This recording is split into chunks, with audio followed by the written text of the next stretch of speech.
السلام علیکم ورحمۃ اللہ وبرکاتہ۔ وہ عورت جو حاملہ ہو، اس کے حمل کی مدت 2 سے 3 ماہ تک ہوئے تھے اور اس کا حمل ضائع ہو گیا۔ جب اس کا حمل ضائع ہوا، ڈی این سی کروائی اور ڈی این سی کے بعد اس کی بلیڈنگ کا سلسلہ جاری ہوا، تو اب اس عورت پر ناپاکی کے جو ایام ہیں وہ بچہ جنم دینے والے عورت کی طرح ہوں گے یا اس کے احکام حیض والی عورت کی طرح ہوں گے؟ پہلے ضابطہ یہ سمجھے کب اس کے لیے حیض والی عورت کے احکام ہوں گے اور کب اس کے لیے بچے کو جنم دینے والی عورت کی طرح احکام ہوں گے۔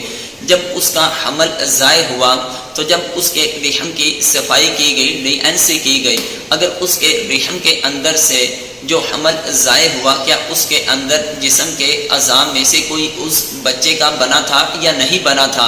اگر اعضاء میں سے کوئی عضو بن چکا تھا، اس کے بعد حمل ضائع ہوا تھا، تو اب اس عورت کے لیے، وہ عورت جو بچے کو جنم دیتی ہے، اس پر ناپاکی کے احکام ہوتے ہیں۔ اسے بھی اسی طرح ہی اپنے دن ناپاکی کے گزارنے پڑیں گے، یعنی جس کی کم از کم مدت کوئی بھی نہیں، زیادہ سے زیادہ اس کی 40 دن کی مدت ہے۔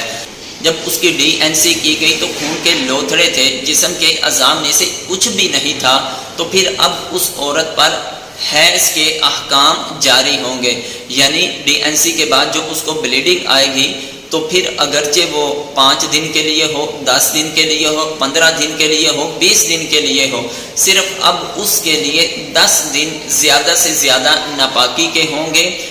10 دن کے بعد بھی بلیڈنگ کا سلسلہ جاری رہتا ہے تو وہ استحاضہ کا خون ہوگا، مینسز کا خون نہیں ہوگا۔ 10 دن گزرنے کے بعد وہ غسل کرے گی، وضو کرے گی اور پنجگانہ نماز بھی پڑھے گی، قرآن کی تلاوت بھی کرے گی، اور اس کے لیے روزہ رکھنا بھی شرعی طور پر لازم ہوگا۔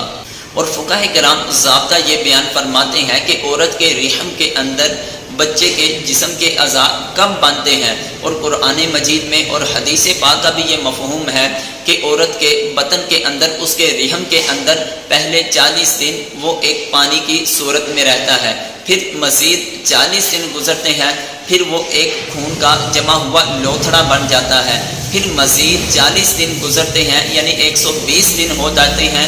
یعنی 4 ماہ گزرنے کے بعد پھر بچے کے جسم کے اعضاء بننے لگتے ہیں۔ ضابطہ یہ ہے کہ اگر 4 ماہ سے پہلے عورت کا حمل ضائع ہو جائے تو اس عورت کو جو بعد میں خون آئے گا وہ حیض کا خون شمار کیا جائے گا۔ اگر 4 ماہ کے بعد اس کا حمل ضائع ہوتا ہے تو پھر اس عورت پر ناپاکی کے احکام بچے کو جنم دینے والی عورت کی طرح ہوں گے۔